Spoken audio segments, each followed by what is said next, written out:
Welcome to the Peer Run Organization Learning Collaborative webinar series. Today's webinar is the importance of cultural diversity, equity, and intersectionality in peer work. This is a collaboration between the 5 Consumer and Consumer Technical Assistance Centers, the National Empowerment Center, the Cafe TA Center, NAMI Star Center, Doors to Wellbeing, and PeerLink. Each center takes turns offering webinars geared toward their particular expertise during the series, and this webinar is produced by the National Empowerment Center. Next slide, please. Here are all of our national empowerments. We're broken up into separate regions. As you can see, each TA center takes a separate region. So please give a check here to see which section you're in, and feel free to reach out to the TA center in your region. Next slide. So I'm Katie Wilson. I'm from Doors to Wellbeing, which is a program of the Copeland Center. And I want to cover a few basic logistics for us. Next slide, please.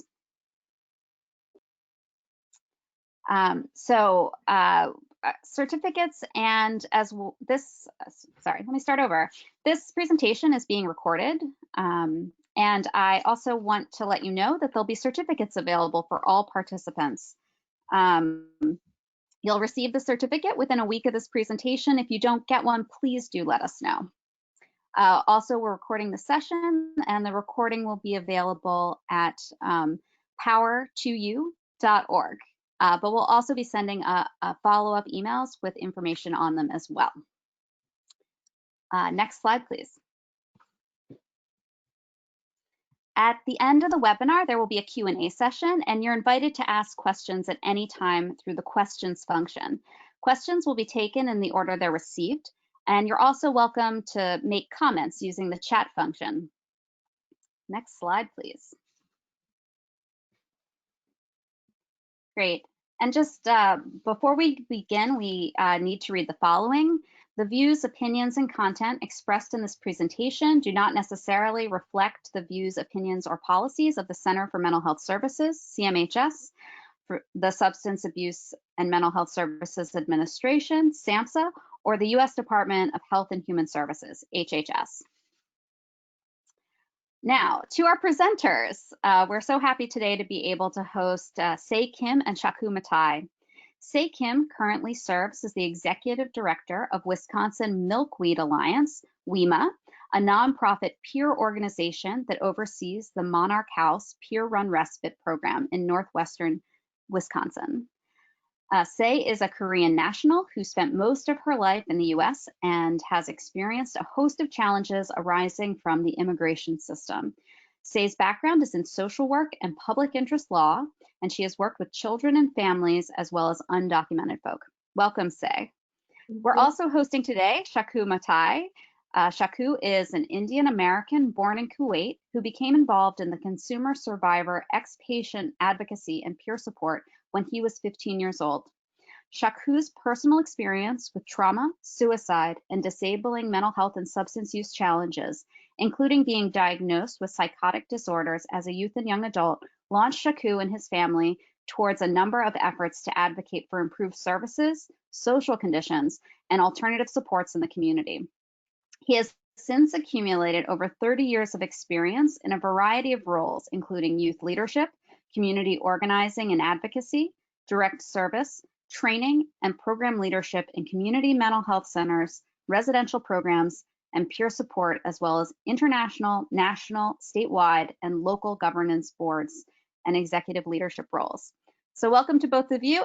We are also have here today Oryx Cohen. He's the Chief Operating Officer of the National Empowerment Center, and he'll also be participating in this webinar. So I'm going to turn it over to you all now. Welcome. Thank you.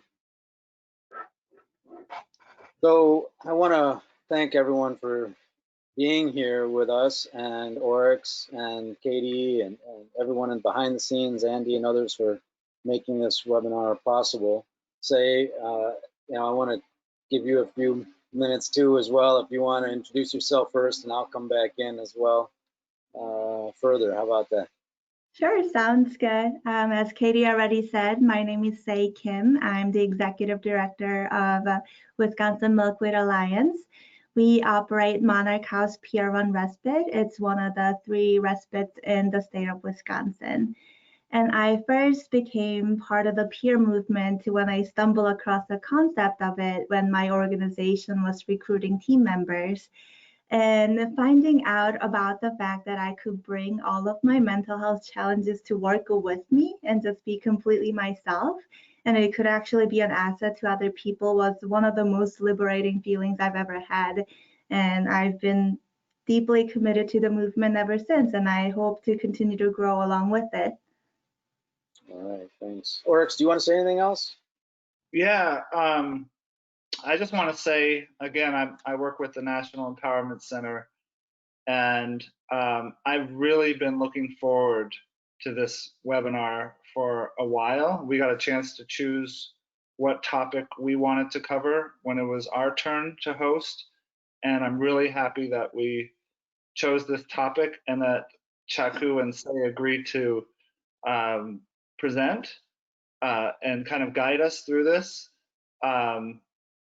You know, I've looked at you, Chaku, as a mentor and a friend for many years now in this movement. So to be able to do this with you is special. And Sei, we've developed a good relationship this past year, basically. And it's been wonderful working with you, and I'm glad that you can be on this as well. So yeah, I'm really happy that we're having this important discussion.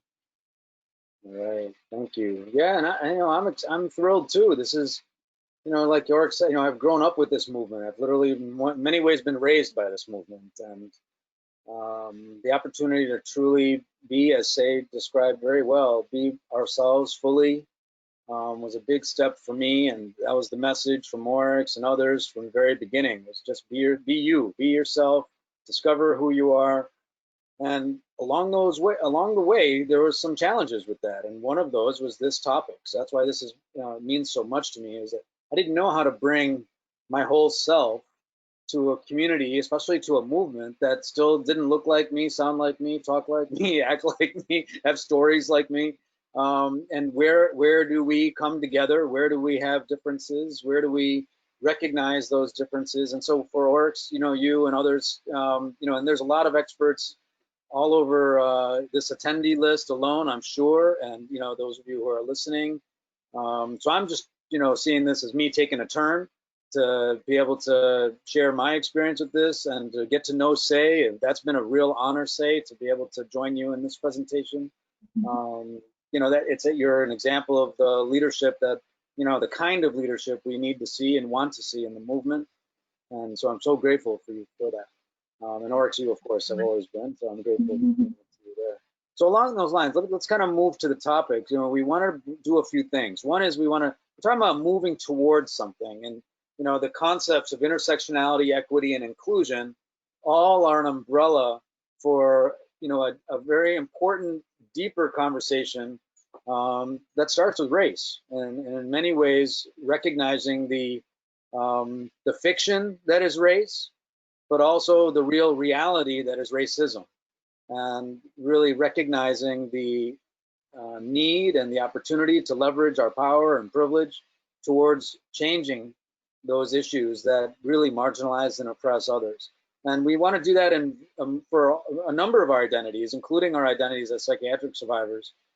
But we also want to make sure we're recognizing how that happens in the context of race. So how do we do that, recognizing all of these intersecting social identities? So we're going to do a deep dive that does two things. One is looks at our own personal experience in these areas around intersectionality, equity, and inclusion, and what we all bring to the table around that. And then lift, near the end of the presentation, lift to how we organizationally address that. And we're only going to be able to do a little bit. This is a small, you know, amount of time on a topic that, you know, takes, you know, we've been at this for 30 plus years. So, you know, I just want to put that in context for a moment. Let's not expect everything to happen in this webinar, every message to be expressed, to every point that needs to get made. You know, we're only taking the turn to start the conversation once again, and hopefully not walk in circles as we make changes in the community, right? We want to really make some progress. So let me stop there. How's that sound so far, Oryx? And say, can we move from there? Anything else we want to say about the overview, where we're going? Yeah, I think we're briefly. We want to briefly kind of define some words, some ideas, some concepts, and then get into the meat of it, which is the dialogue. So you know how I do this. I define through storytelling. So we're going to go to the first story. Let's go to the next slide there, Andy. So there's no way to, and that storytelling includes telling the story of my interaction and relationship with another person. In this case, it was Pamina Yellowbird. Pamina is a Native woman from South Dakota. She is an activist and was speaking. She did this incredible report on the wild Indians in Canton and around the asylum and the segregated treatment of the Indians in that time, and part of the real tragedy of that experience that she expressed in her report. I really encourage you to check it out. It's actually on the National Empowerment Center's website. If you go to and search Pamina Yellowbird, So anyway, she was at this NIAPRS conference. I was in the late 90s, if I remember correctly, and I was at the conference, fortunate to be there, grateful, but also really struggling. I was outside smoking a cigarette, I remember, kind of pacing up and down the entranceway there, just angry about the fact that I didn't feel a sense of belonging. I felt very disconnected for everybody at the conference. And there were hundreds of people there, maybe 500-600 people at this conference. And I didn't feel like I belonged there. I didn't feel like my story, my experiences were kind of on the same par as everyone else's. And Pamina happened to be outside too, and she saw me pacing. And she said, "Hey, are you okay?" And I basically said no, and I decided to rant at her, and I just told her how I was feeling. And when I walk into a room, everybody looks at me, but they're looking at me like, "Get out of here!" Not "You belong here." They stop talking, literally. What am I doing here? Is kind of the message. And so she listened for a while, and then she said, "I wonder if you also notice something." And I said, "What's that?" She said, "Well, that maybe your actual difference, because you're sounding like you're feeling marginalized, you're feeling oppressed by your difference." I said, "Yeah, exactly." She said, "Well, maybe there's power in your difference." I said, "What are you talking about?" She said, "Well, when people look at you and you're at a conference like this, and people are looking at you and stop talking because you just showed up in the room, what are you doing with that moment?"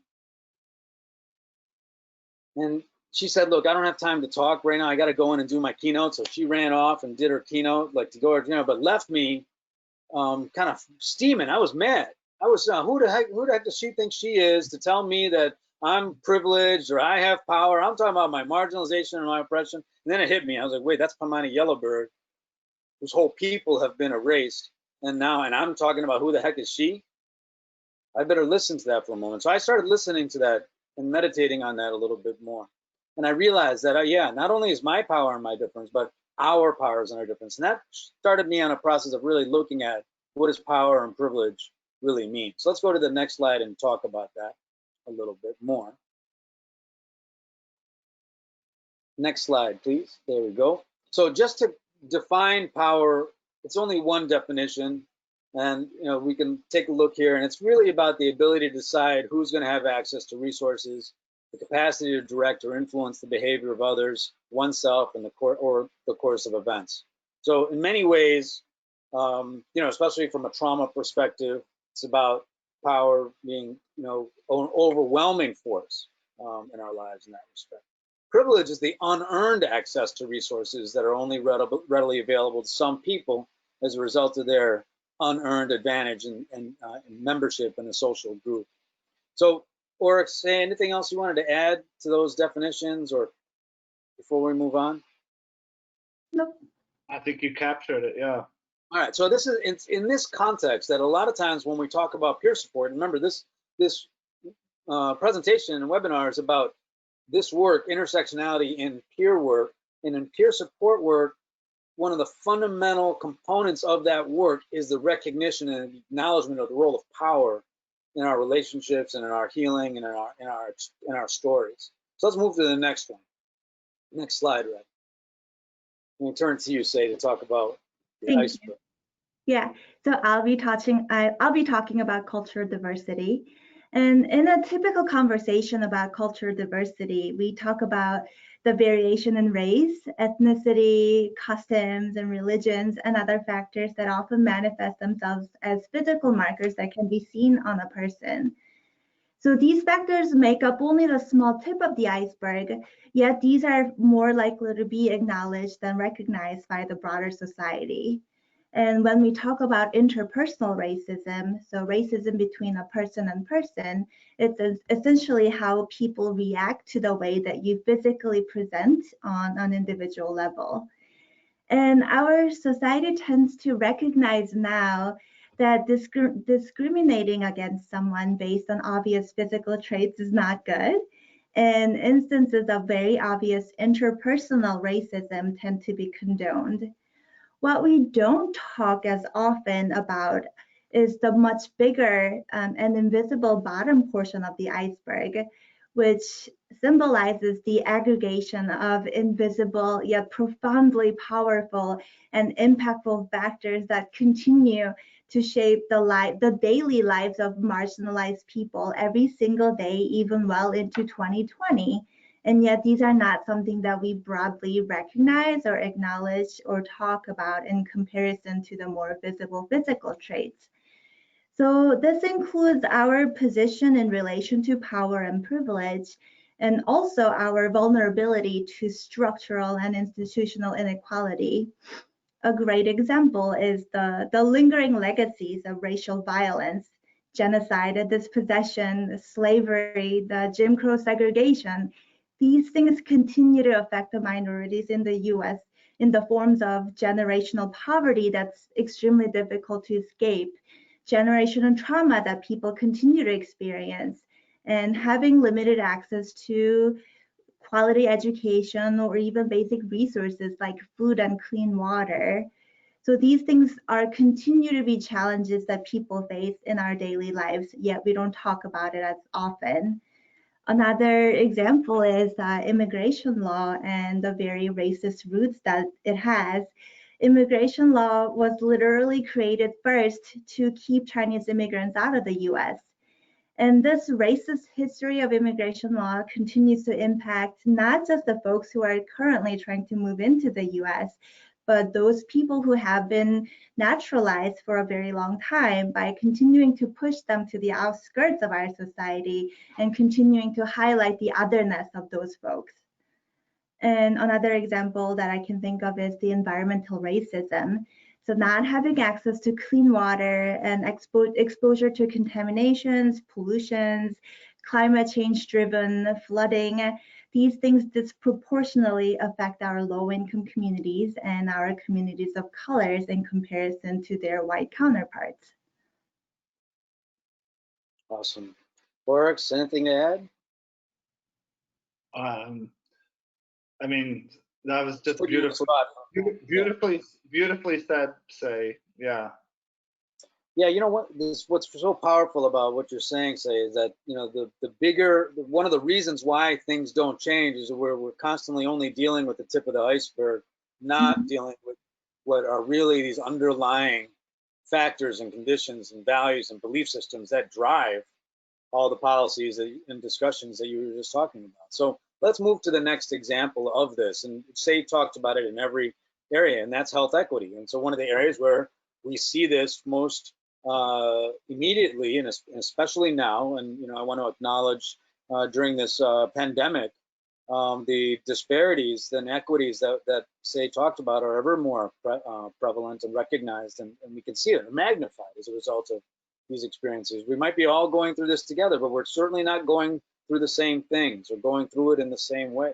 And these experiences of health inequity are just one type of example. There's so many that come across. Now, for all of us who are struggling with this issue right now, those of us who have lost people, my condolences to all of you.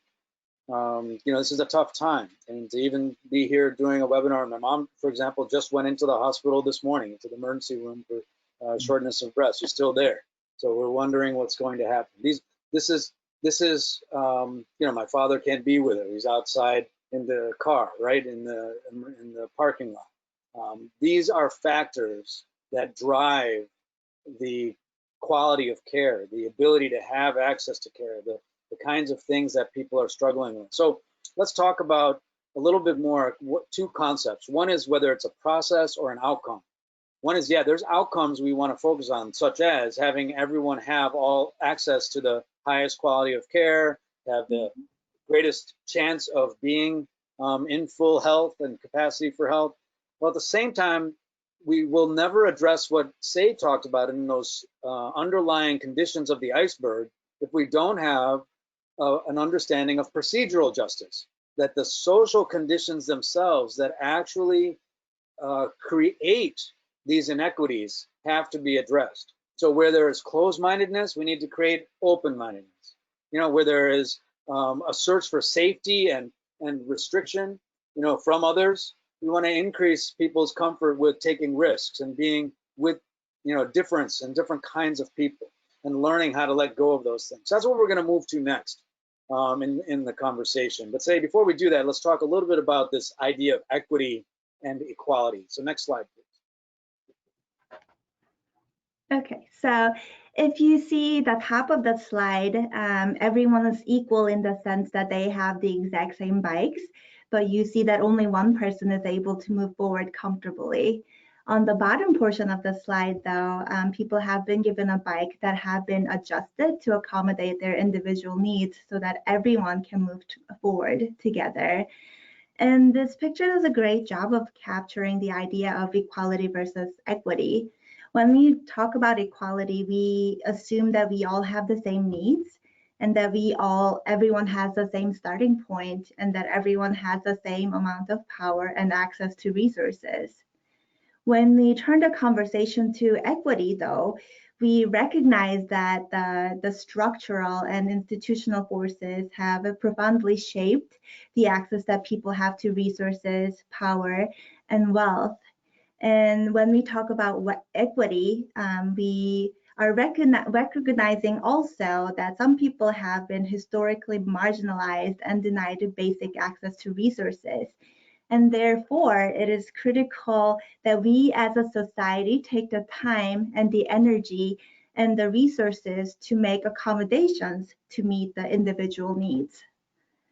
So COVID-19 has been showcasing this concept of equality versus equity from the very beginning. Like Chaco touched on this already, but a white-collar worker working from home to maintain physical distancing is going to navigate this very differently from a grocery store clerk who literally has to risk life to go to work because the alternative is just as terrible. The peer organizations have been really great in creating and coming up with many really creative ways to support people.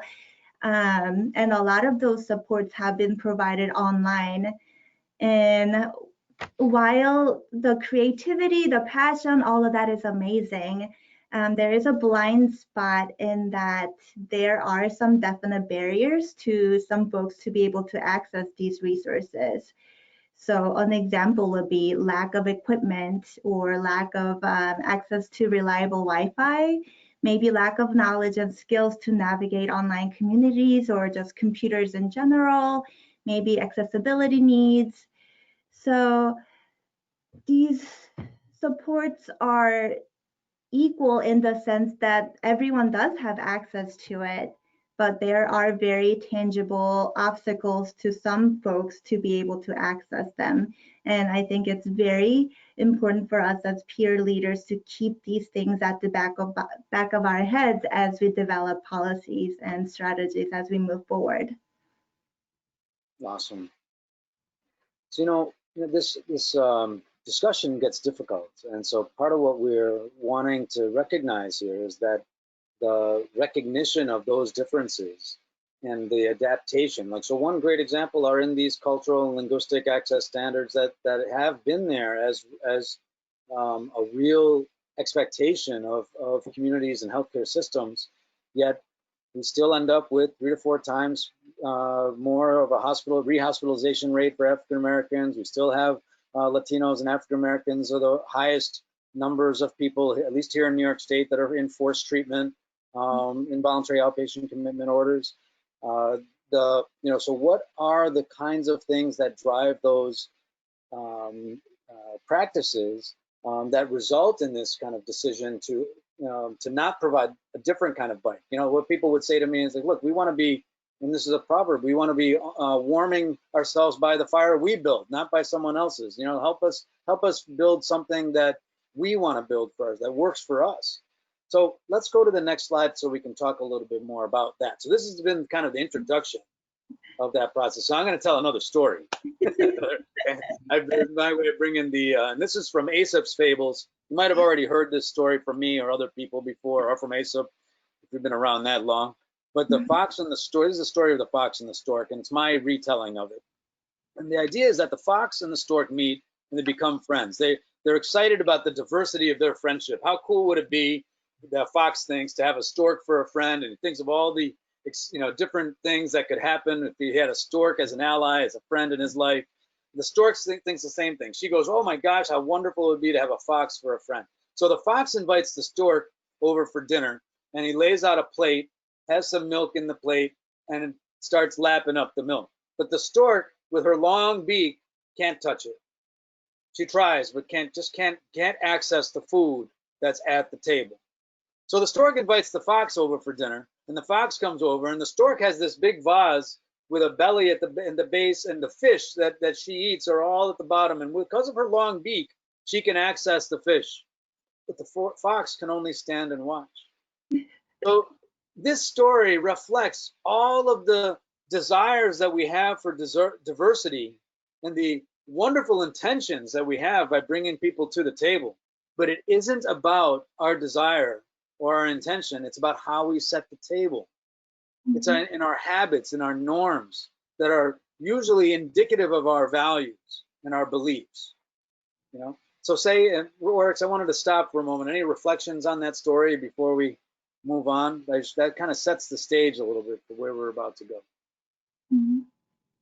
Yeah, I think it's just a great example. Both the fox and the stork have a plate, so they're equal in that, but it's not equitable. It's not, both parties can't participate. Yeah, so exactly. It's a beautiful example. I don't know if that's what Aesop intended, but the disability movement took hold of the story, and I'm not the first to tell it this way. This has been told by deaf community and other communities.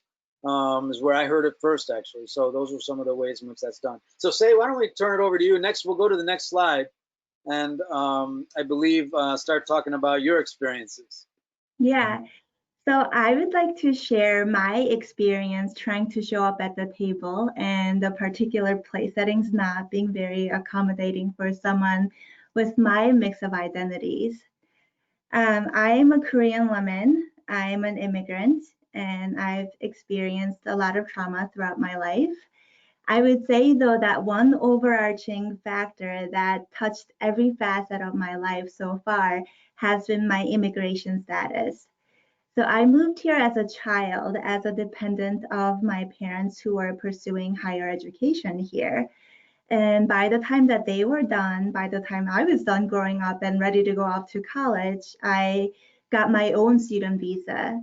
And essentially what that means is that although I spent the majority of my life here in the US, with the way that the law's written, there was no way for me to become a citizen unless I got married or unless I was lucky enough to find an employer that was willing to go through the costly and time-consuming process of sponsoring me.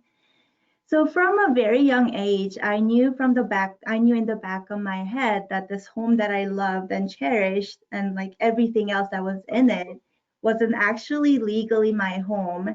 There was really not a whole lot of security and a sense of and protection that was afforded me. And in addition to the very real and material restrictions that I had as an F1 visa holder, there were a lot of emotional consequences too. So for example, the way that I approach romantic relationships, instead of just being able to enjoy, being able to connect with another human, in the back of my head, I'm thinking, can this lead to a quick marriage? Or my career choices or education choices. From very early on, I was told that I needed to go into technology because that's where I was more likely to find an employer that can actually sponsor me, even though I had absolutely no interest in math or science whatsoever. And even pursuing higher education, I didn't really want to. It's expensive, but it was literally the only way for me to continue to stay in the country. So this very prolonged sense of not having control over my own life, and this prolonged fear and uncertainty and this lack of stability, in addition to the isolation that I felt as one of the very few POC immigrants in my largely homogenous community, all of those things continue to exacerbate it as my graduation date approached, right? Because for me, it wasn't a cause for celebration. It was the day that the life as I knew ended. So eventually it got to a point where I caught myself having a lot of very specific suicidal thoughts often. So I referred back to the social work classes I've taken in the past. I had a very specific plan and the means to carry out that plan, and I wanted to carry out that plan. So I checked myself into the hospital psychiatric unit, and that ended up being one of the most traumatic and traumatizing and dehumanizing experiences I've had for many reasons. But my immigration status continued to play a big role in that. So from the very get-go, I was put in a role of an educator. I was constantly giving immigration law one-on-one lectures to the white service providers that I interacted with. And then I was met with skepticism and disbelief and with questions like, are you sure that's correct because you've been here for so long? Or have you talked to a lawyer about this? Or have you talked to your immigration service? Or do you have someone you can marry? So when I was already feeling so low and scared, I was continue to be put in a place where I had to bear the emotional burden of educating others, only to then have my experience and knowledge invalidated by authority figures. All of that just was absolutely exhausting. And I remember having a safety planning session with a social worker, the psychiatric unit social worker, I assume, and the psychiatrist and a couple other providers. And the psychiatrist called me Oriental and talked about the Korean War a whole bunch and essentially gave me a lecture on pulling myself up by the bootstrap. And then the providers asked me what my plans were to cope with the stress that results from me not really having an immigration status. And I didn't have a good answer to it because this is the very question that I've been grappling with for years and years and years. And because I didn't have a good answer that they can put down on the safety plan, I was perceived as a non-compliant patient. So to go back to the iceberg slide really quickly, my immigration status is invisible. It's at the bottom of the iceberg, yet it profoundly impacted the quality of the care that I got. I showed up thinking that people would be there to help me feel better. And what ended up happening was me just facing a series of microaggression and also having to educate a whole bunch of people, only to then have my experience and perceptions be invalidated. And my immigration status was also invisible in the sense that it was never really fully acknowledged by the service providers, even when I try to explain how impactful it was in my life. So I left the hospital feeling more dehumanized and hopeless than ever because this was the Hail Mary in my head. This was the one thing that I was supposed to do as a last resort step. Instead, what happened was I was just exposed to a bunch of little strings of microaggressions And I just ended up leaving more depressed than ever. And now I had, in addition to all of that, this deep sense of shame from having experienced the psychiatric hospitalization. And with my social work background, that was really, really hard for me to deal with. So my identity as an immigrant, and then my identity as someone who identifies as having mental health challenges, kind of intersected in a way that produced this probably more unique experience at the hospital compared to someone who's, you know, a middle class American citizen. And with that, I will pass it along to you, Chaku, so that you can talk a little more about intersectionality. Yeah, thank you, Say, and I appreciate you sharing as much as you did about your story. And I think what we can really express here is, in the context of intersectionality, is that there was an incredible complex and cumulative way in which all of these different forms of discrimination impacted you and your story. And I think that's a lot of times, you know, every person that goes through a process, especially in a peer-run context, has the opportunity to really speak to those different aspects of our stories. I mean, our stories are complex, every single one of us. There's not one of us that can say that our stories are just that simple, follow along a simple line of narrative, that there's some master narrative that everybody can follow. It's going to have different aspects of truth that are difficult for other people to hear. And so yours intersects in a number of ways. Let's talk a little bit more about what that means in intersectionality. Let's go to the next slide, and we can describe this a little bit more. Intersectionality essentially was, you know, first coined by Kimberly Crenshaw, who's still doing presentations today. You can catch a lot of these opportunities, but the first discussion was really about, you know, a black woman that was trying to sue for discrimination, and the judge would not pursue the case further because there was no discrimination on her as a black person or as a woman. They wouldn't do it. They wouldn't bring it together.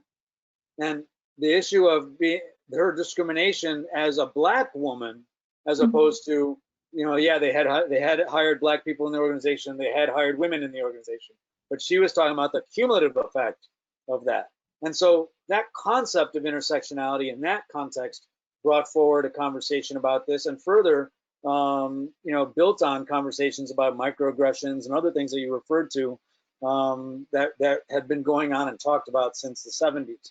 So this issue of how our race, our class, our gender, other aspects of our identity actually intersect, overlap, and even interact with one another in different time and space, and can actually, as going back to Pamina's comment to me, can actually shift depending on where I am. And so what Pamina was telling me was something that I would have identified as marginalizing me, which was my difference as an Indian person, my immigration story, my struggles and my traumas. Yeah, that's true. I definitely can say that those were marginalizing experiences. She was also saying, hey, have you thought about or thought through a little bit about where your power and privilege resides as well? Because even I, as a marginalized person, still had power and privilege to become aware of. All right, and so let's start with one of the most obvious ones. I'm a man, cisgendered man. I can go to a women's rally and the reporters will come to me for a quote. You know, I mean, that's how ridiculous sometimes that power can be. So how do I be conscious of that and become aware of those, and then aware of the bias that might be driven as a result of that?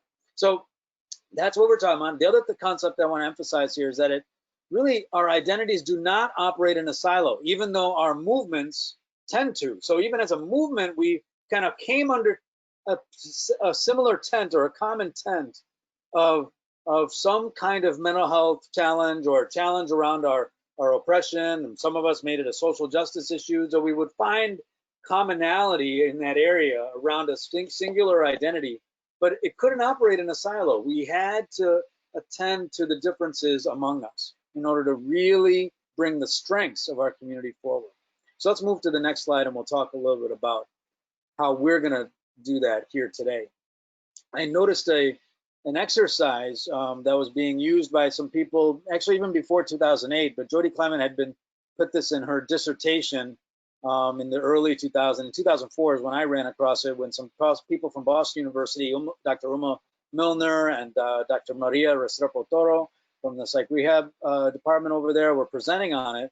And they presented this matrix as a graph that we would use in an exercise. And I've asked Say and Oryx to actually go through this exercise with me, and we'll show you an example. We'll have a little fishbowl discussion today to talk about this issue of intersectionality and how it shows up. And basically the idea is that we want to get a picture, a visual representation of the varying levels of marginalization, oppression, power, and privilege in our lives, and to really attend to that from a self-assessment perspective. This isn't me telling Oryx what power he has and what privilege he has, or say where she's marginalized or oppressed. This is about me looking at myself. I want to say before we move on, though, there are 4 principles that I like to emphasize in this conversation, because these are very courageous conversations. And there's a guy named Glenn Singleton who wrote a book on that concept and used that as a framework for implementing it in the schools and education systems. So there's 4 principles, 4 agreements. One is that I'm going to ask from you is to stay engaged. Something comes up inside, something bubbles up, a reaction, whatever it might be, see if you can stay engaged. Second one is to expect that discomfort to be there, because it's going to happen. We're going to have discomfort in this process. So expecting and accepting discomfort is a piece of that. A third part of that is, in that discomfort, we still want to take the risk to speak our truth. Our differences matter. Our experiences matter. I hated being the first Indian in sometimes, but I knew that I had to at times, because if I didn't, someone else might not know that it was possible, right? To talk about our experiences, to talk about our trauma and the difficulties of our story. So think about what that might mean for you in terms of taking that risk and speaking your truth about your own story. And then the 4th agreement is to really not expect and definitely accept non-closure, that there isn't going to be closure in the kinds of dialogues that we have. In fact, it might be arguments. There won't be closure to arguments either. You know, that if we draw lines through each other's names, it's not going to succeed. We need to be willing to keep those lines of communication open. So anyway, that's the ask that I have for you.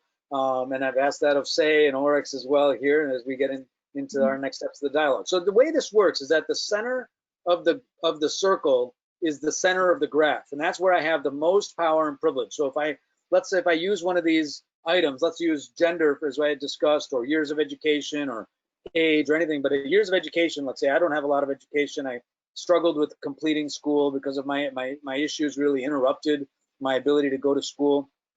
So I would say my years of education have actually marginalized me. So I would put a dot closer to the edge of the circle, maybe on the 3rd or the 6th or 7th line. There's 7 lines there, I believe. So closer to the center would be I'd have more power as a result of my education or my years of education, and closer to the edge of the circle means I have more marginalization and oppression. And the way this will look when we look at the visual emphasis here is that the bigger and more shaded the image, the more experiences of marginalization and oppression there are.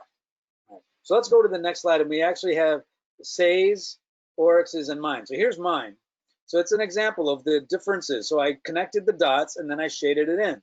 And so I can see here that there are areas where I feel, and at the time that I completed this, because this is relative to time and space as well, that I felt more marginalized in various areas, but I've definitely felt more power in other areas.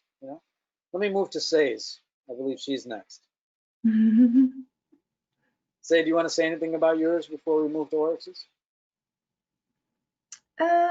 We're still having a discussion after we've shown all of ours. Yep. I'll wait. Say's example, and then let's go to Oryx's.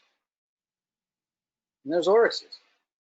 So let's go back to the blank one, Andy, if that's okay. And then I know it might be difficult for you to read these, so I'm not going to go through all of them, but there's everything from marital status to parental status, access to resources and information, race, ethnicity, immigration, citizenship, religion, languages that are spoken, families, religion, chosen religion, politics, in each of these areas, I got to tell you, for me alone, there's a story in every single one of those lines. In fact, there's 10 stories in every one of those lines. There's not enough time to tell you all of my experiences, but they all matter. And that's how deep that iceberg goes. So let's start with you. Do you have any reflections? What did you go, I mean, without necessarily going into every story, what do you feel like you noticed as you went through this exercise? Maybe go. Yeah, thank you. Oh, thank you. Yeah. You know, I actually, after completing the exercise, I felt powerful and empowered, because I honestly think that if you asked me to do this, maybe just, like a year or two ago, the sense of marginalization that I felt probably would have been significantly larger. So, it was a good reminder that despite the structural and institutional and personal obstacles, I am still taking strides, and I am still powerful and resilient, and I'm overcoming them and moving towards a better place in life. And that just reminds me that, I felt very empowered and hopeful as I was doing this. And another thought that I had was, I grew up in a largely homogenous community where the concepts of like equity and intersectionality weren't very prominent in the public consciousness. So growing up next to my middle class white friends, I felt like I was experiencing life a little bit differently, but I didn't have the words or the framework to be able to like actually express how or why. So I feel like having access to a tool like this, where it's very visible and clearly laid out, would help me connect better with other people in different situations. So I'm really looking forward to using this with my team members and maybe guests that we have at the Respite, or my sister who's also really interested in intersectionality and feminism. So yeah, I'm very grateful that you taught me about this, and now it's part of my daily life. I asked Jody for permission to use this in these trainings, and I've been using them since that time, since 2004, in that first presentation with Maria and Uma. And it's been powerful because the way she did it as with social workers, with therapists who are working with other people, so that there would be a greater consciousness of various impacts and biases that might relate. And she was specifically working with social workers who are working with trans people in the community. And what were those judgments or biases going to be like, or how is that going to interact? And that was the key factor there. So I'm excited that you had this reflection. Oryx, how about you? Let's go to yours, and then we'll come back. Well, I really want to thank you and say for having me do this, because it's going to give me an opportunity to talk about some things that I don't think I've ever talked about publicly. But one thing I definitely notice is that right now in my life, I have a lot of power and privilege in a lot of different areas. So I have some spikes, but I do have a lot in the center. So I can definitely hopefully leverage that power and privilege. But the things that I noticed that I haven't really talked about in this movement at all is, one of the spikes is I grew up in a poor household, and my parents were divorced. There were lots of times when we didn't have much in the refrigerator, and I had, mustard on tortillas was my meal that I could find, or peanut butter with no bread, things like that. So that's a part of my story. Also, another spike is my historical trauma, being Jewish. And we talk about, historical trauma is definitely part of the iceberg that's underneath that you don't see.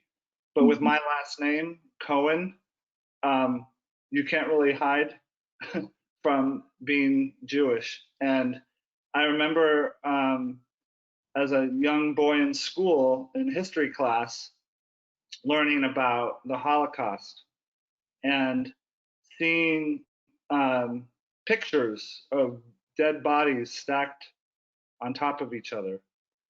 And I remember how profoundly affected I was by that, because I wasn't someone in that class who it was just learning about this as a historical thing and isn't that terrible.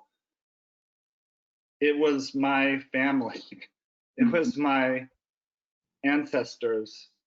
And I realize now that I've lived with that. I live with this intergenerational trauma of Holocaust survivors. My great grandmother escaped Ukraine on the back of a horse-drawn carriage underneath straw, had to escape. So that's kind of the legacy, and it's always in the back of my mind, like, is this going to happen again in some way or some form?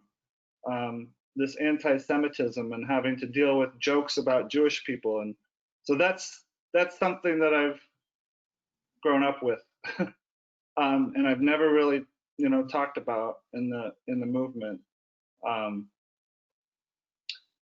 So thanks again for letting me share that. I want to follow up with both of you on a couple things. One is, so why do you think it is that you haven't shared that in the movement, or that story has been a silenced story up until now?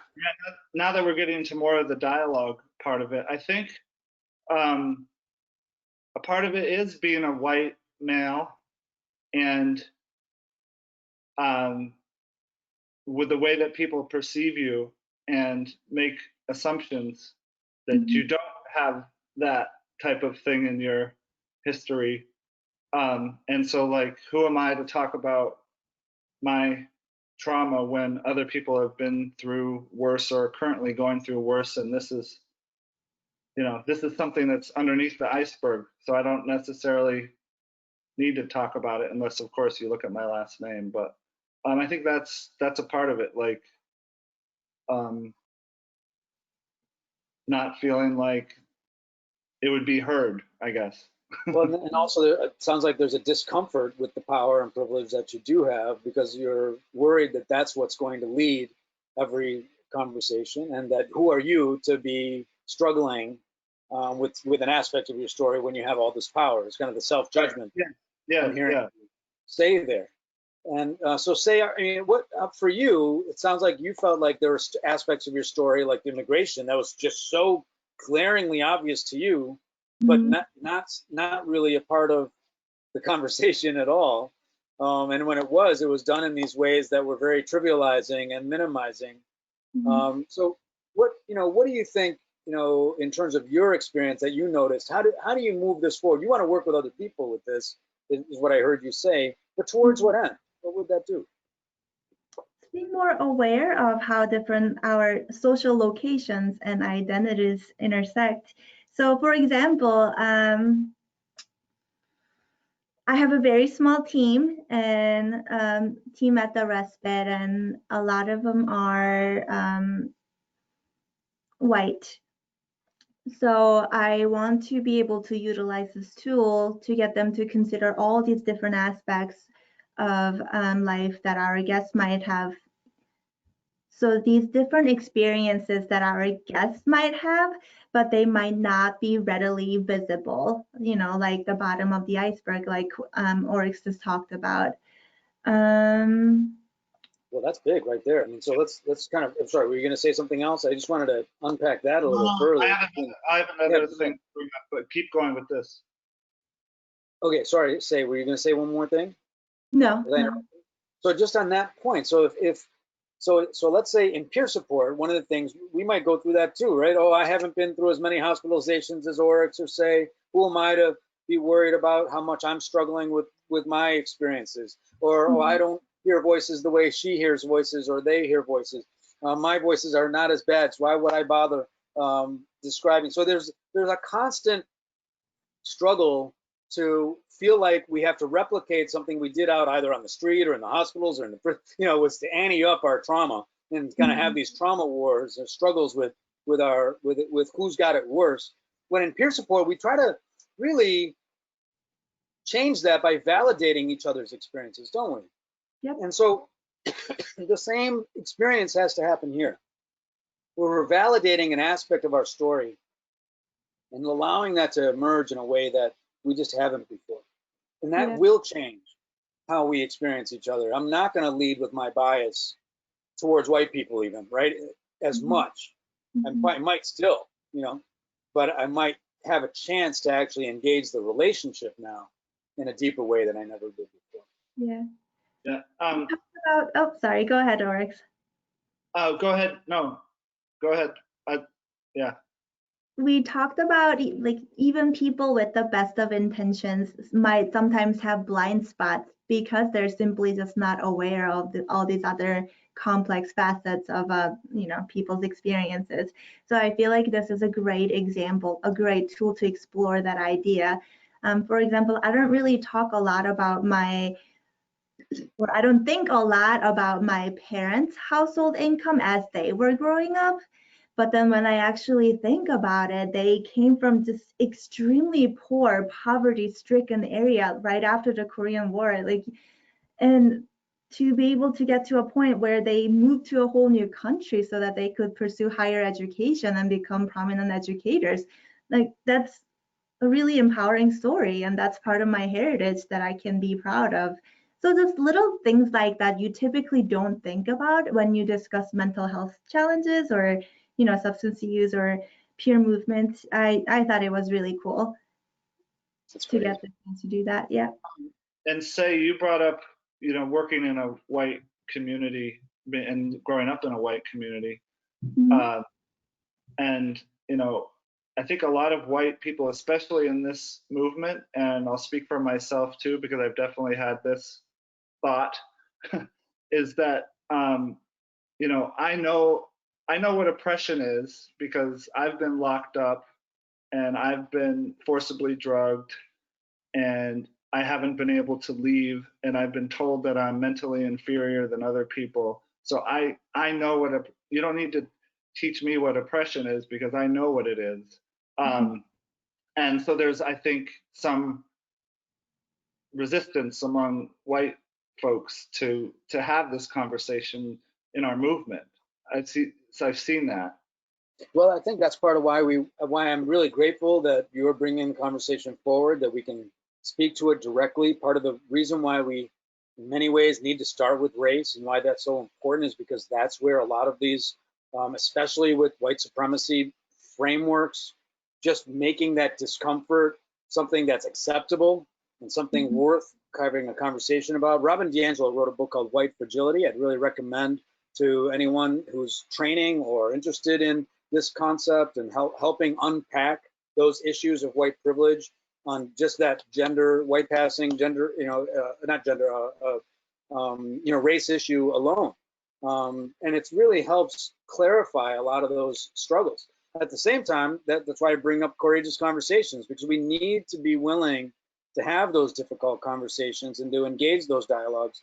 Saul Alinsky's Rules for Radicals, Pedagogy of the Oppressed by Paulo Freire. These are all concepts in there. And said, look, we can't just be away from the groups that we struggle with and toss opinions over the fence and hope that it gets heard. We have to be in relationship. We have to be in. That's where the radical work is in relationship with the differences of perspective. Otherwise, I'm never going to shake up. That's what a stakeholder is, right? It's a stake in the ground. I got to shake that up a little bit. I'm not going to be able to step into your shoes, Oryx, unless I step out of mine, even for a short period of time. Right. So now there's some work here I want to acknowledge, and then we'll move to kind of a next level of this, if you don't mind. Say, did you have something else before I? Okay. So I wanted to acknowledge a couple of things. So I back in 2000, I had the opportunity to be part of the founding of the World Network of Users and Survivors of Psychiatry. I was around the table with Leonard Frank, David Oakes, Judy Chamberlain, Mary O'Hagan, Carl Bog. These are people that have been in our movement, starting our expansion movement, liberation movement, and I was the only person of color in the room. And when we had this big assembly, everybody was identifying, still only person of color coming from a non-English speaking community. It was really apparent, And when it came down to choosing board members, David Oakes, I'll never forget, said, I want to nominate this guy over here, Mr. Mathai. And I looked at him, I said, what are you out of your mind? I'm not ready for that. You know, Judy is here too, and he's like, oh no, Judy too, both of you, you be her deputy. Judy's the board member, and we need you there. And he said it out loud in front of other people. And he didn't do this because of my story necessarily, but he said, look, we haven't leveraged our power to make sure we're including people of color in the way that Chaku is asking us to. Because when I talked around the table, you can bet that I talked about this issue.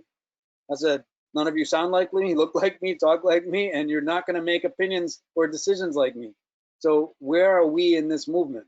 You know, do I have to decide who I am here? And they included me. So it's that kind of a process that just started the process for me, but it doesn't have to, it can't stop there. So let me just ask for a moment. Do you I mean, say, that's why I'm so glad you're in a leadership role, you know, as an executive director. That's fantastic. So what do you think of that issue of creating a leadership that's more reflective of the communities we're leading? How do we go about that? That's a great question. And I think, so for us specifically, we work very hard at creating an environment where both the leadership and the regular team members and the guests can openly talk about these things, about racial equity. And we are also we are working towards building in the language about prioritizing racial equity into all of our governing documents, so that even though we are in a rural town that is mostly homogenous, we are still dedicated to this cause, and we want to actively work towards it as part of our mission as an organization. So part of it was recognizing who's in your community, even if it's a smaller number, and dedicating some attention to that. Let's move to that slide, actually, if we don't mind. It's that slide where we talk about the organizational steps in racial equity. So here are some steps we can take. And one of those that you're talking about is advance this as an actual priority within the organization. Right. Now, is that something that your governance board prioritizes? Is it something that you prioritize? At what level is this an explicit priority? It's something that we all agree is a very, very important thing, as we are actually in the process of making sure that it gets written into all of our governing documents. So I'm very lucky in that regard, is that all of my board members and my team are very supportive and very dedicated to this cause, I feel. You feel like you're lucky because you happened upon it, or you joined it and it was already there, or do you feel... You know, I would like to think that we are cultivating each other to move towards the idea of valuing racial equity. Alex, how about you? You're a chief operating officer for the National Empowerment Center, and what's your take on that issue, and what have you kind of noticed and struggled with in that process? Well, also, I just wanted to mention that in our conversations before today, you also said that a way to do this is to do things like this and be seen as a leader doing this type of work. Yeah, at NEC, you know, we've got a long ways to go, to be honest. But especially with making race equity an explicit priority. So that is something that I am committed to working on, to getting that into our website, our values, just being more explicit about it and encouraging from the top, the board of directors, you know, executive director or CEO on down. I think we've done a pretty good job in practice in the past few years. When it was our turn to organize the Alternatives Conference, with a lot of support and pressure, to be honest, from a Surviving Race organization, I thought we did a pretty good job of race equity in terms of organizing the conference, presenting, that type of thing, having lots of workshops and conversations, difficult conversations. As Chaku said, it's not easy to have these conversations. It creates discomfort, but we've done a good job of creating forums, I think, to have these conversations. We've done a lot of learning about what this means, a lot of self-reflection, I think. So we've been strong on that. We have a very small team, and we do have one person. We have about 5 employees, to be honest. And one person who's in management is primary Spanish speaker from Mexico. She's Maria Ostheimer. She's our emotional CPR coordinator. So I think that's a huge plus, and we need to be thinking about that more in terms when hiring opportunities come up, especially at the higher levels. You know, that's we have a goal for racial equity, but we need to be more explicit about it. So I think that's really important. Our most recent hire was Shira Collins, and we specifically hired her because of the wonderful work she does, yes, and she's a young person. She's also a Jewish person, a young Jewish person, and we just didn't feel, how can we do work with young people if we don't hire young people? Yeah, that's great. I mean, so that's there's some recognition of various identities that you wanted to have represented in the staffing process, and I think that's the kind of thinking. And I want to acknowledge, you mentioned Surviving Race and Celia Brown and Lauren Tenney and Jen Padron and everyone who's kind of creating that group leadership process and consciousness raising in that effort. You know, groups like Western Mass and Sarah Davidoff certainly made a huge effort and have great examples of work around their interrupting racism efforts, and I've worked personally with them in developing their plans. There are a list of organizations that are now certainly leading the way in terms of how to have these conversations. Now, I made some recommendations in the steps that I want to just emphasize, and then we'll move to questions. I think we have enough time for that. So one is that when we use an equity inclusion and an intersectionality framework, it's important that we're explicit about racism in that effort. If that's the case, then you're going to more likely stay on course. There's a tendency to shift away from addressing racism when moving and starting with other issues. Now, don't get me wrong. It's not that the marginalization and oppression of psychiatric survivors, of trans, of a number of groups aren't important. It's about recognizing how these are still within a broader framework that maintains that oppression. So that makes that difficult. The idea of representation, of hiring alone, isn't enough. Many of you know I was CEO for an organization, and I was one of 60 CEOs in that region, the only person of color, only ex-patient. And it was the intersecting kind of dynamics of my leadership that made it difficult at times, for me and others, I'm sure. I think that concept of creating a culture within the organization that actually supports and protects rather than just tokenizes, right, and says we're hiring for a particular identity or trying to get conference speakers or get our conference program to look a certain way. We got to move past that to actual real change within organizations in those areas. So we talk about a few different concepts. Well, one area is setting goals for racial equity and tracking measurable progress. So you can use hiring as a piece of that. You can use target populations as a piece of that. So you can say, look, we have 40% Spanish-speaking population. What is our Spanish-speaking staffing going on right now in an organization? How do I do that? Now, does that mean that I only hire Spanish-speaking people? No, you can have a candidacy, like what I had, for example, was a recruiting protocol.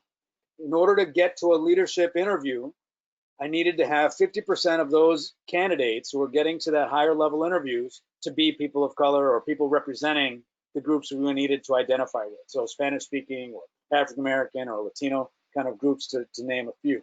So that was an example of kind of setting policies and tracking goals. How are we doing at recruiting candidates and attracting candidates? And am I willing to make changes in the way I attract? For example, like maybe my time off policies need to change in terms of how I'm attracting people. Am I expecting somebody to go from 6 weeks time off back to 2 and not be able to get the kinds of strengths and benefits of their previous leadership. So it's kind of in the weeds a little bit there, but to get to a governance level, so I'm a board president of an organization called Friends of Recovery New York.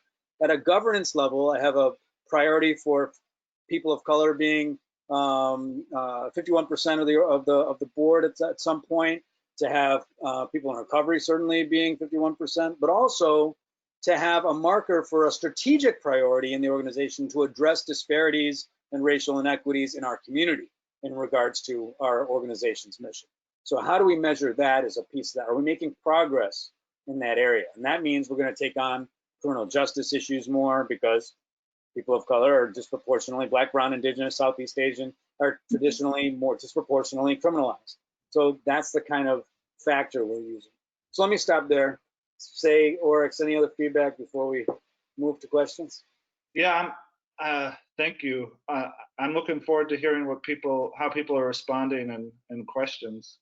Yeah, and I wanted to add really quickly that especially in a small rural community like ours, I think it's really important to forge relationships with the marginalized groups that are based on trust. So some of my leadership team has been working really hard reaching out to the local LGBTQ community and working with the Hmong population that makes up 10% of our city population breakdown, I believe.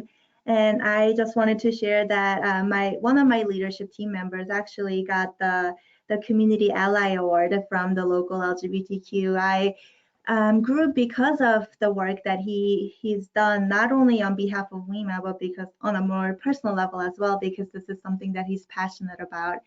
And because we're rural and our reach is kind of limited geographically speaking, I've been working hard to get on like a state advisory council so that my experience and my story as a POC leader can be reflected on a broader level.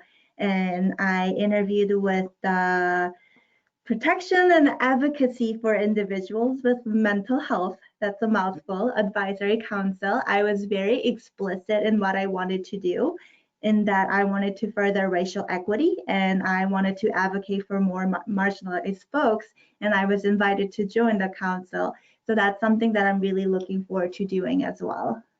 That's awesome. Congrats, and that's fantastic work. I mean, I think this is the next level that we need to reach. We're certainly making progress in many areas, and you know, I hope that we can encourage that every step of the way. Katie, back to you. Wonderful. Well, thank you guys so much for your presentation and just your mindful walking through a bunch of different topics here. It's been really great. We have tons of great questions, but I would definitely be remiss. A lot of people would like to try to do the matrix themselves. And could you just, if we could just go back to the slide with the matrix on it, and you could just help people understand sort of like how to fill it out for themselves, because they really want to use this as a self-reflection tool. Yeah, sure. And I think maybe we can also follow, there's a manuscript that Jody Clemens' work is within that, I don't know what you actually call it. It's a kind of a collection of articles, and this particular guidance that is within that as well. But let's walk through it very quickly. Basically, what I'm doing is I'm placing with a pen or a pencil a dot on one of the lines, one part of the line. So let's use years of education being the one at the top there. So if I have, let's say, for example, I wish I did, but if I had a PhD or a doctorate or something, I would feel like, oh, I have a tremendous amount of power that comes from that degree. I might put my dot closer to the center of the circle. So I might put it in the center or one of the on the line there. Now, I don't have that degree. I eventually got an associate's after 10 years of effort. And so I actually put that degree further out on the circle for me. I put that dot there. Now, let's move to another dot. So under race and ethnicity, being Indian, being, you know, my South Asian, ethnicity and race, I would put my dots in the middle somewhere in there. I don't feel like I gain a lot of power, but I also don't feel I'm marginalized quite as much as some people. You know what I mean? So I feel like there's certainly issues that I face but that I'd put it more in the middle, you know, for me there. Or for maybe show Chaku's. Oh yeah, go ahead. Yeah, show mine there. With religion, you know, my family's religion again, and then my own chosen religion. You know, I took a step away from certain family decisions, you know, in terms of my religion, and then that marginalized me further in my family, you know, completely for a while. You know, how do I be who I am in the context of that? I feel like that affected, you know, me a little bit more. So another dynamic that I want to emphasize is that do this in the context of where you are right now. So like literally if you're in your house, like, you know, or your apartment, I'm in New York City in a, you know, 1-bedroom apartment or, you know, that kind of thing. And living with my wife and my daughter, with a dog and a cat, what is the experience that I have in Washington Heights? What are the experiences that I feel like in this time and space right now? Now, I might feel, for example, because I'm presenting on a webinar, that I have a higher level of, and in fact, I'm being given the mic and I can, you know, take hostage to the whole thing. You know, so this idea of this level of power that I've been given, I feel very powerful right now, right? So I'm going to use that. Maybe later when I feel like, oh, everybody hated what I had to say, it might be a lower number, you know? So I might rate myself differently there. And then I just connect the dots, shade it in, and I take a look at it and reflect on it. The kinds of reflections are really where it matters. What did I notice is an important question about what happened as I was going through different aspects of the identities. Which parts of my identity or which identities seem to have been hidden or pushed down or pushed away? And why did I do that? As I asked Oryx, you know, what aspects of my identity had more power or people appreciated more or gave more attention to? And where did they give more attention to it? So like in the you know, the consumer survivor expatriation movement, an identity of my history of being a psychiatric survivor was valued for the first time. That was news to me, right? So that was something I wanted, but everywhere I went, I felt like a disruption to society. So in one way, I might have felt very marginalized by it. In another space, like an alternatives conference, I might feel more powerful from it. Katie, is that helpful? Absolutely. I think that will give people a place to go. And we talked a little bit beforehand just about this. And one thing that people can also just look at is what shape, you know, comes out from when they connect the dots in terms of sort of self-reflection on where things are for you today. So thanks for describing that. I think if the main point is that if there's a humility that we can have about this, that just recognizes that we're all learning from each other in this process, really lean in and be curious and imaginative about what's going on for other people as they go through it. There's a tendency to get angry or have feelings that might want to blame or look at other people or, you know, judge other people. You know, notice that and try to, you know, do whatever it is we had to do, take deep breaths or cope through that process and that discomfort in order to get back into relationship. Let's walk our talk as peer supporters in this, because that's really going to be important in order to do this. Yeah, thanks so much. I do have some more questions that I'd love to go through. We have a few more minutes left. So I'm going to just start with Tisha asks, what about dealing with issues of not having enough education and feeling denigrated that you cannot understand what's going on with your family member or yourself when it comes to mental health issues? Anybody want to take that?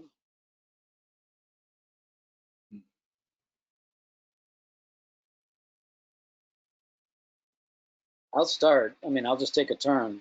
I mean, I think, you know, if I understood the question correctly, I mean, I can relate. I don't have a formal education in mental health. I've been given opportunities for training. I'm a rep trainer, I have intentional peer support, which I need, Mary Ellen Copeland training, all kinds of wonderful training through our movement, psychiatric rehabilitation, Boston University training. However, when it comes down to issues within my family, or you know, in terms of, or even friends and neighborhoods, you know, I walk our talk. I don't get into an assessment mode about what anybody else is going through anyway. I'm not here to do that.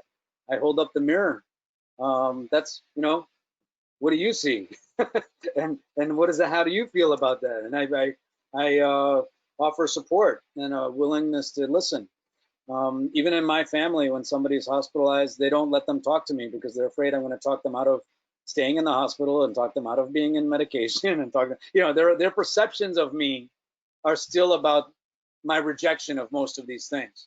And my story. So they have their own biases within my family about it. So we're still working through some of that, but so, yeah, words. Yeah. I have a response, which is my bias is actually that, yes, I can see how less education puts you, in a marginalized space in a lot of contexts. But as far as I'm concerned, and my bias is like, the more education you have, maybe the less you know about what's real in mental health and all of that. So I would say trust your experience.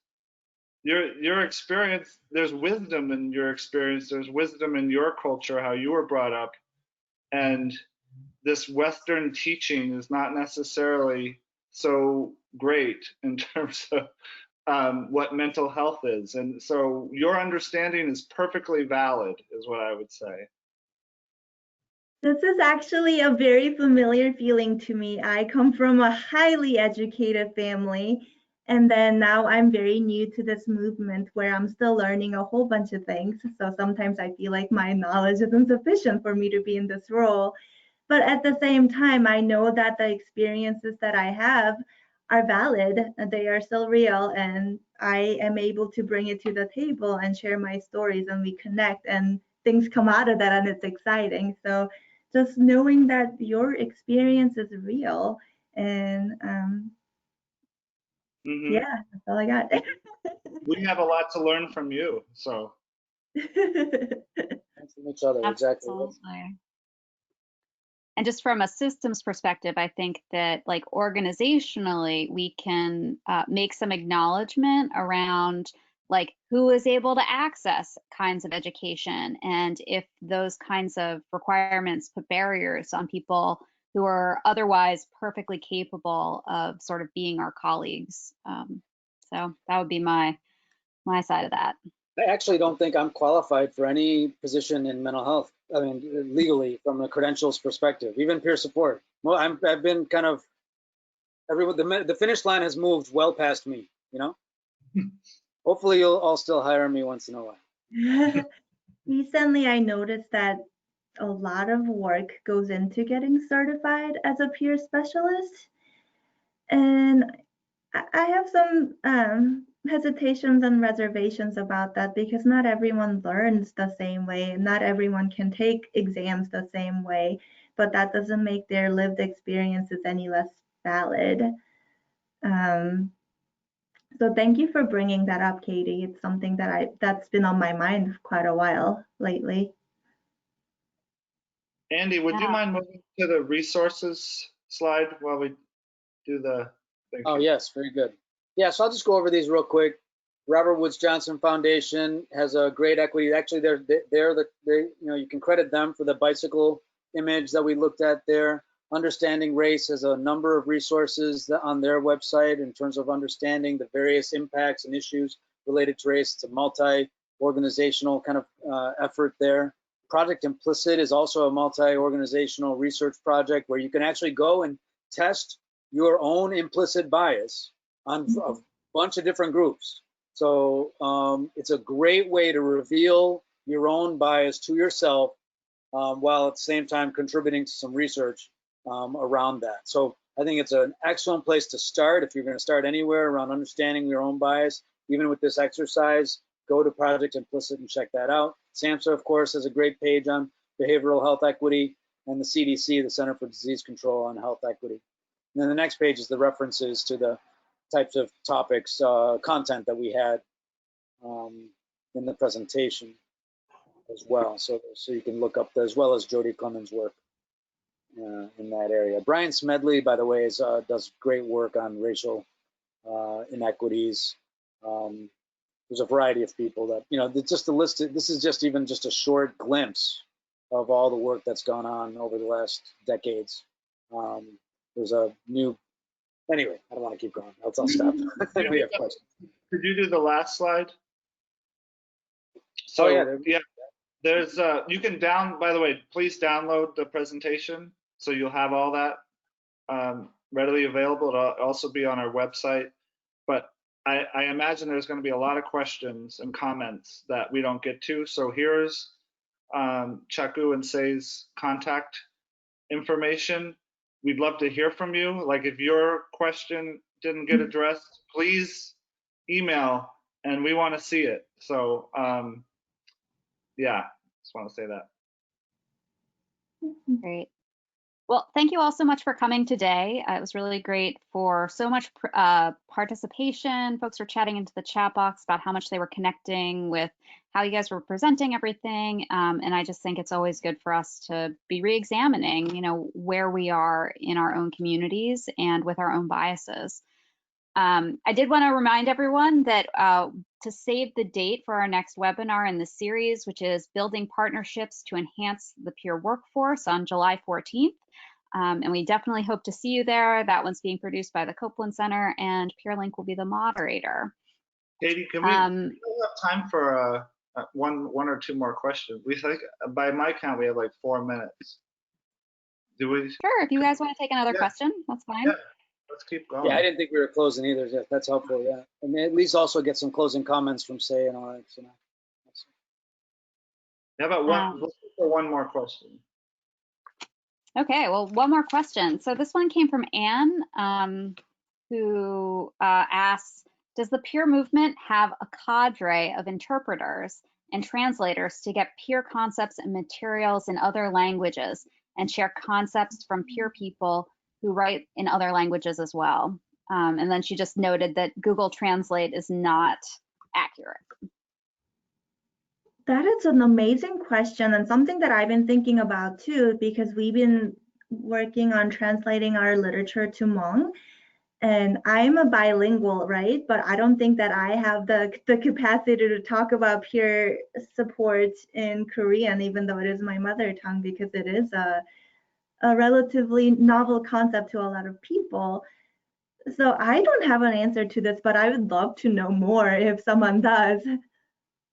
But I'd like to say just quickly, there are one place where organizations can start even before investing in translation of materials is the website that you run. If you have a website that will at least allow for a rudimentary translation capacity, there is a way to do that, first of all, so that anyone with a number of different languages will have that. Now, in terms of interpreting capacity and translation of materials, that is an area that an organization needs to prioritize investment into.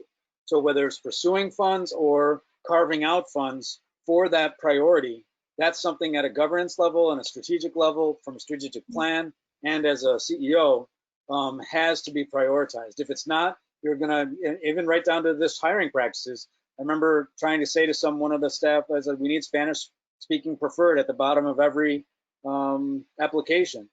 And they didn't understand why. They kind of made a snippy comment. Why not German speaking preferred? I said, well, do we have a priority for German population in this area or Spanish speaking population in this area? Oh, we need Spanish speaking people. Okay, so let's hire for Spanish speaking people. So you have to have those conversations to make the translation matter, first of all. Otherwise, it's never going to be referred to. It's just going to be hidden on a shelf somewhere. And then the quality of review has to be, there's a number of companies that I could go through. I just went through a translation project recently. My first level is to go through the major translation for Spanish and Mandarin Chinese, because those are the two most highest kind of need in New York City area, for example, starting there. And then from there, a second level of quality review by Spanish speaking and Mandarin speaking people to make sure the concepts of peer support and recovery are really understood in that process. And then making sure you have established relationships with interpreter groups that you can work with and help them understand the differences as well, so that it's not just referring to people's family members and other kinds of strategies. Yeah, absolutely. I mean, I think that one of the things that just has a lot of promise in it with sort of the expansion of peer specialists is that we'll be able to have more people who have more diverse backgrounds being the people who are delivering the services, and being the people who are making those mutual connections. And, maybe for some communities right now, we need kind of like a intermediate level, but the hope is that in the future that will be, within that community, and that we can create the kinds of structures we need to support that moving forward. Well, structures and culture, remember. So you can hire a lot of Spanish-speaking people, but if you don't change the culture of your organization to embrace them, then you're not going to keep anybody. I know of departments that could not keep one person of color on their team. They kept hiring them, but they couldn't keep them. And so what does it take to really sustain a culture of appreciation and inclusion in the organization? That means changing the way you set the table. Yeah. Mm-hmm. I noticed we're at 3:30, so maybe it's time for us to do our closing thoughts. Is it okay if I start with close? Wow, I could just say I'm blown away by this presentation. I'm blown away by working with both you, Chaku, and Say. And this is the highest attended webinar that we've done. We had about 800 people register for it and close to 500 attend. So that is a really promising sign for me. And I hope that you're inspired by this webinar to have more of these conversations, but more than that, to make the commitment to put this into your goals, to be explicit about racial equity in your organization, and then put this into action. So thanks again. So, Say, you want me to go next, or you want to go? Go for it. Okay, so I'll just say that there's a bunch of us that have taken a lot of hits in this process for this particular topic. Whether it's being fired, whether it's falling on the sword for an issue of police accountability, or racial inequity in the communities, or raising the attention, or even saying to, like for me, I said to the Indian community, no, we're going to start with the African American community, and then we're going to address our own community. But when we address our own community, we're going to address our own caste system as well. So we're not going to just ignore our own difficulties with embracing our own power and privilege. So that level of reflectiveness is tiring, wearisome, and has its consequences. So we have to build support for each other. We have to find ways to be there for each other, and really recognize the difficulty that this has for people, and hang in there. There are times where this will be, and especially now, I think we're seeing a lot of struggle and a lot of pain, and this is when I lean in and want to hear what people are going through with that pain. You're speaking the truth when you're in that pain, so we're here for you. I'm here for you, and I, like Oryx, hope not only that you're inspired, but that you take your power and privilege to that next level and leverage it for the better. Thanks. Thank you, Oryx and Chaku, both, for such inspiring words. I also just want to thank everyone for joining us for the webinar. This was my very first webinar, and I was really nervous.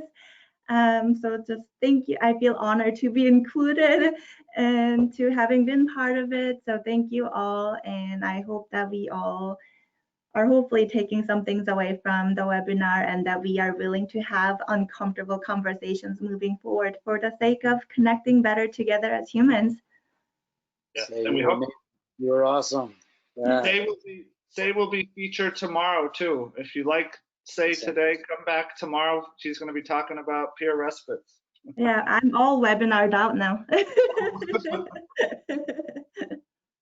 Great job, well, thank everybody. you all so much. And this presentation was just terrific. And we just really appreciate everyone's participation. Thank you, Katie. Yes. I think we're ready to say goodbye.